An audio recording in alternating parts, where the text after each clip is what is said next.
آج بھی تیری قدرت کاملہ جاری و ساری ہے۔ اللہ ظالموں کے ظلم سے ہمیں بچا لے، اللہ ان کے گود میں مولا آج کے زمانے کا موسیٰ پیدا فرما دے۔ میرے اللہ تیری بارگاہ میں شرمندگی کے ساتھ حاضر ہے، میرے اللہ ہمیں معاف فرما دے، میرے اللہ ہمیں معاف فرما دے، ہماری غلطیوں کو معاف فرما دے۔ اللہ ہم بندے ہیں، گندے ہیں، تیری شان معاف کرنا ہے، تیری پہچان معاف کرنا ہے، تو معاف کرنے کو پسند فرماتا ہے، خوب معاف فرماتا ہے۔ معاف کر کے خوش ہونے والے مالک، بخش کر خوش ہونے والے مالک، مردوں گناہگاروں کے گناہوں کو معاف کر کے خوش ہونے والے مالک، مالک آج تیرے سامنے بھکاری بن کے حاضر ہے، گناہوں کے دلدل میں پھنسے ہوئے تیرے بارگاہ میں حاضر ہے۔ اللہ آج اپنی رحمت کاملہ سے پہلے ہمیں معاف فرما دے، ہماری غفلتوں کو معاف فرما دے، دنیا کے درے در کی ٹھوکریں کھائے آئے ہوئے ہیں، اللہ ہمیں معاف فرما دے، اللہ ہمیں معاف فرما دے۔ میرے اللہ بڑے غافل ہے، اللہ کھاتے تیرا ہے، پیتے تیرا ہے، تیری نعمتوں سے استفادہ کرتے، لیکن میرے اللہ تجھے بھولے ہوئے ہیں،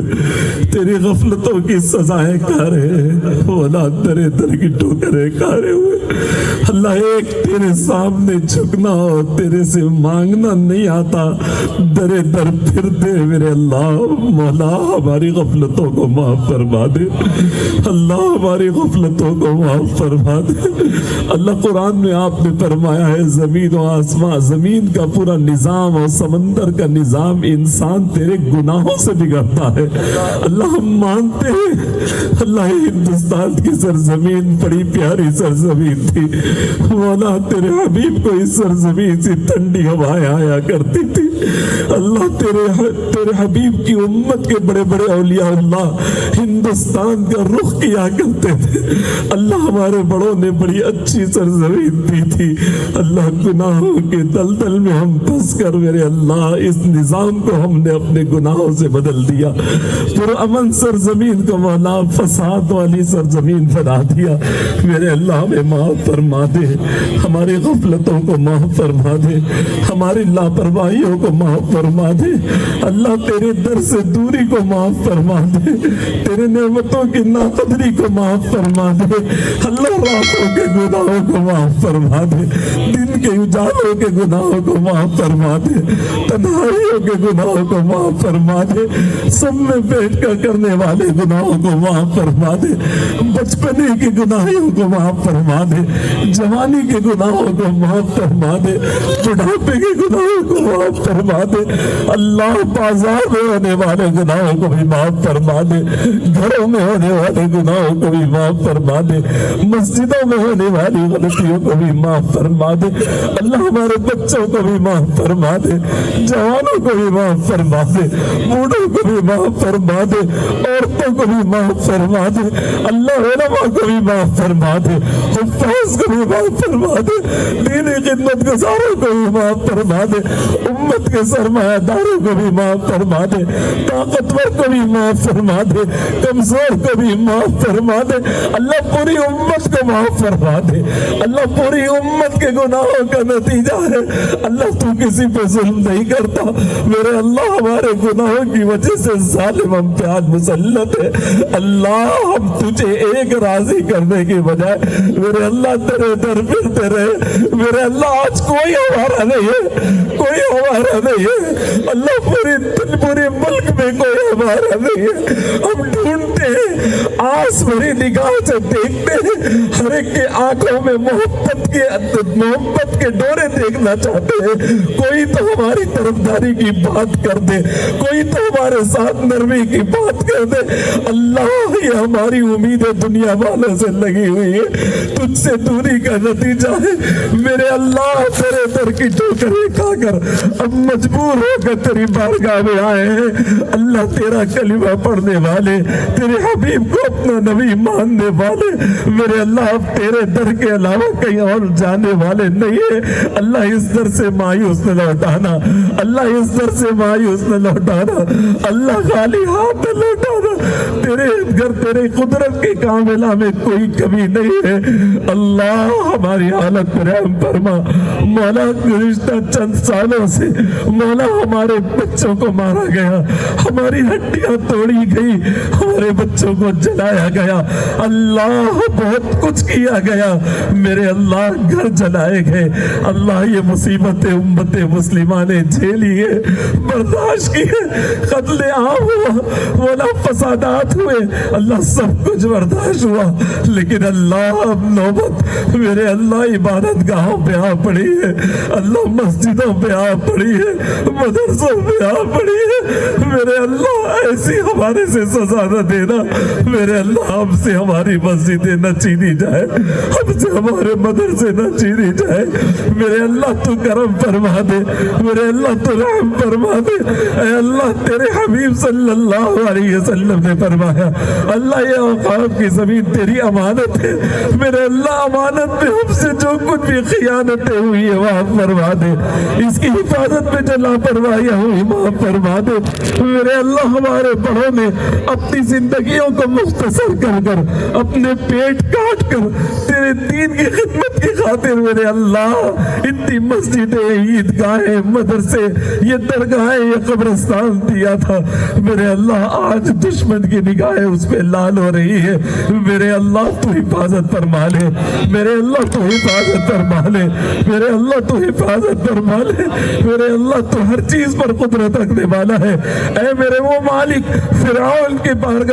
کے دربار میں موسیٰ کو پرورش دینے والے مالک، فرعون کے دربار میں موسیٰ کو پرورش دینے والے مالک، فرعون 50,000 بچوں کو صرف اس لیے قتل کیا کہ موسیٰ قتل ہو جائے،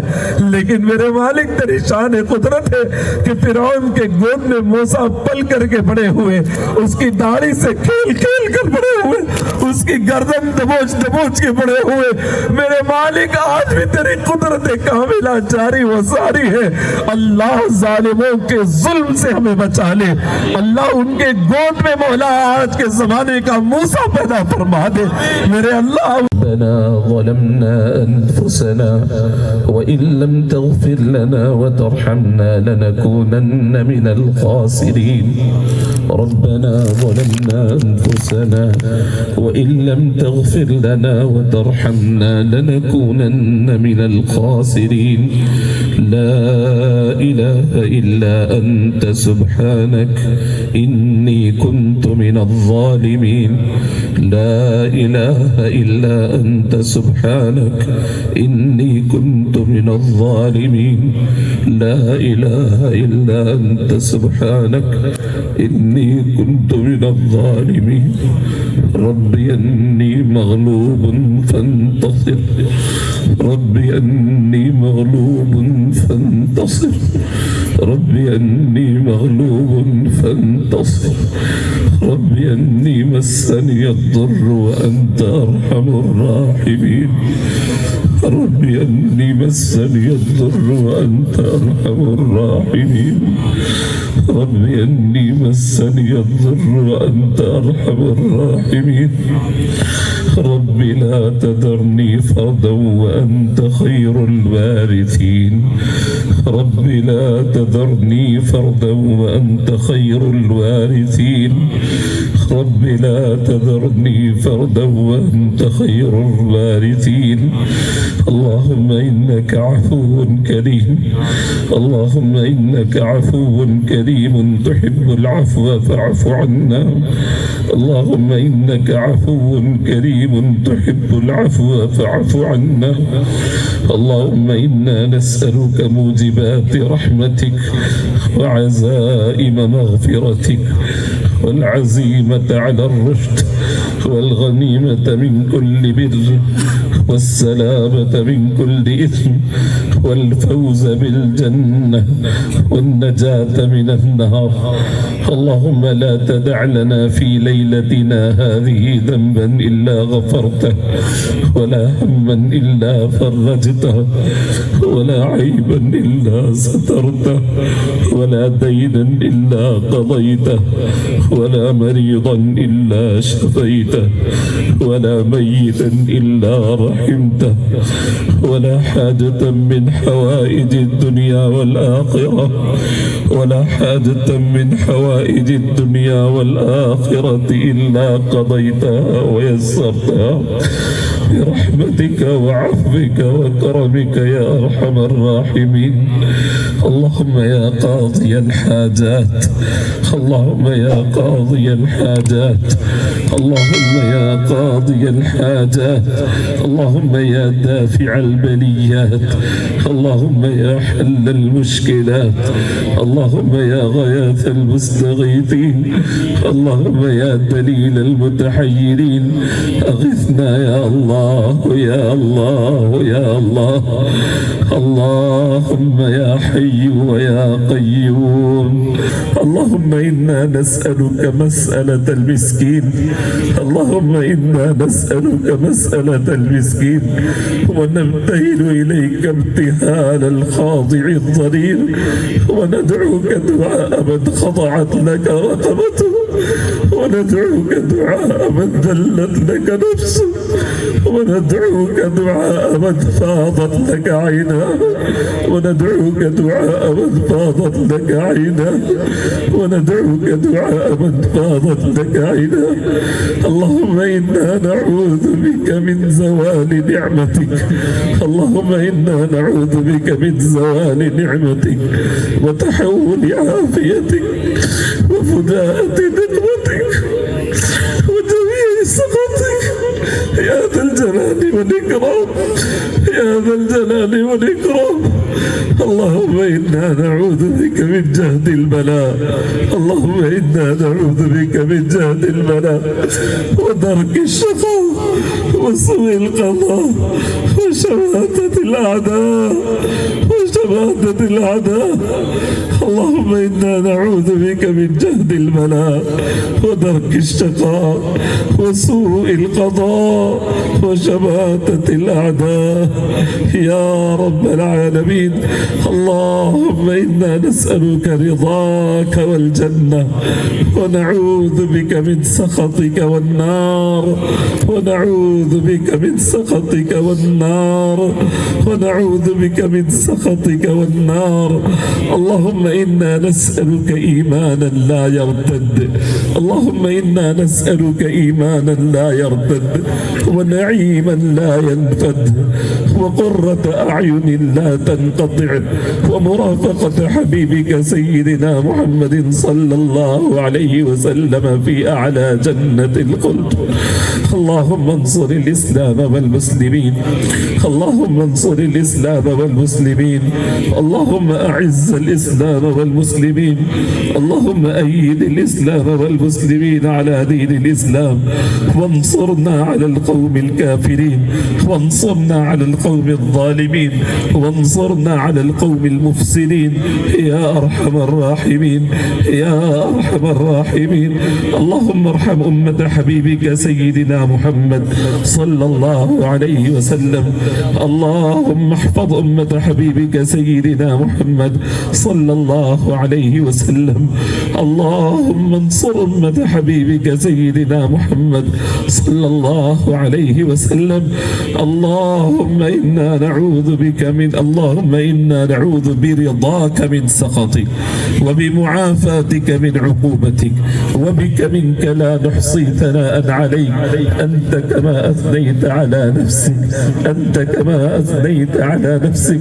اللهم أصلح لنا ديننا الذي هو عصمة عن أمرنا، وأصلح لنا دنيانا التي فيها معاشنا، وأصلح لنا آخرتنا التي إليها معادنا، واجعل الحياة زيادة لنا في كل خير والموت راحة لنا من كل شر. اے اللہ، اے پروردگار، اے مالک، اے ہمارے خالق، اے ہر چیز پر قدرت رکھنے والے مالک، تیرے گناہگار، خطا کار، سیاہ کار، روئے زمین کے سب سے برے، سب سے گندے